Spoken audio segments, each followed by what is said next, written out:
പലതന്ത്രയ്ക്ക് മുമ്പേ ഉണ്ടായ ആൽബിയല്ലേ. പക്ഷെ ഞാനങ്ങനെ പറയത്തില്ല. ഇങ്ങനെ ഉണ്ടാകില്ലെന്ന് എനിക്കറിയാം. അഖിൽമാരാണേ. അല്ല, നീ എന്താ ചോദിച്ചു? ആദ്യം ചോദിച്ചു. അത് പലതന്ത്രയ്ക്ക് മുമ്പേ ഉണ്ടായ ആൽബിയല്ലേ. പക്ഷെ ഇന്ന് ഞാനങ്ങനെ പറയത്തില്ല. നാട്ടുകാരങ്ങനെ പറയുമായിരിക്കും. പക്ഷെ ഞാനങ്ങനെ പറയത്തില്ല കേട്ടോ. നീ ഭാര്യ അമ്മയെ വിറ്റ് ജീവിക്കുന്ന നാട്ടുകാർ പറയും. പക്ഷെ ഞാനങ്ങനെ പറയത്തില്ല. എനിക്ക് അതിനെ പറ്റി നല്ല അഭിപ്രായമോ. എനിക്ക് ഇതിനെ പറ്റി നല്ല അഭിപ്രായമോ. നീ അങ്ങം പോലത്തെ മനുഷ്യനാ. പിന്നെ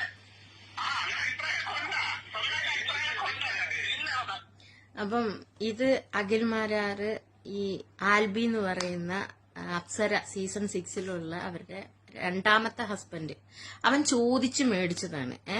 അവന് പറയാൻ പറ്റുന്ന കാര്യങ്ങൾ പറഞ്ഞാൽ മതിയായിരുന്നു ഇന്റർവ്യൂല്. അതില് ഈ അഖിലിലെ കുട്ടികളിനെയൊക്കെ ഒന്നും വലിച്ചഴിക്കേണ്ട കാര്യമില്ല. അഖിൽ എങ്ങനെ സംസാരിച്ചോ അതുപോലെ അതേ നാണയത്തിൽ തിരിച്ചു കൊടുക്കായിരുന്നു മറുപടിയായിട്ട്. പക്ഷെ അവിടെ കുടുംബക്കാരെയും കുട്ടികളെയും ഒക്കെ വലിച്ചഴിക്കാനായിട്ട് ഈ നാറിയോട്, ഈ ആൽബി എന്ന് പറയുന്ന ചെറ്റനാറിയോട് എനിക്ക് പറയാനുള്ളത്, എടാ നിനക്ക് കുട്ടികളില്ലാത്ത കഴപ്പുണ്ടെങ്കിൽ അത് നിന്റെ വീട്ടിൽ നിന്റെ ഭാര്യയോട് തീർക്കടാ. അല്ലാതെ വല്ലവരിന്റെ വീട്ടിലുള്ള ആൾക്കാരുടെ അടുത്ത് അല്ല തീർക്കേണ്ടത്. അതെനിക്ക് ഒന്നാമത്തെ കാര്യം പറയാനുള്ളത്. രണ്ടാമത്തെ കാര്യം, നീ വലിയ പുണ്യാളനാണോ?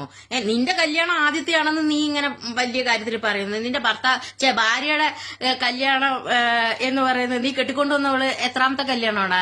അത് നല്ല രീതിയിൽ പോയിക്കൊണ്ടിരിക്കുന്ന ഒരു കുടുംബജീവിതമായിരുന്നു. അതൊന്ന് ട്വിസ്റ്റ് ഉണ്ടാക്കി അവിടെ നിന്ന് വലിച്ചഴിച്ച് കൊണ്ടുവന്നിട്ടല്ല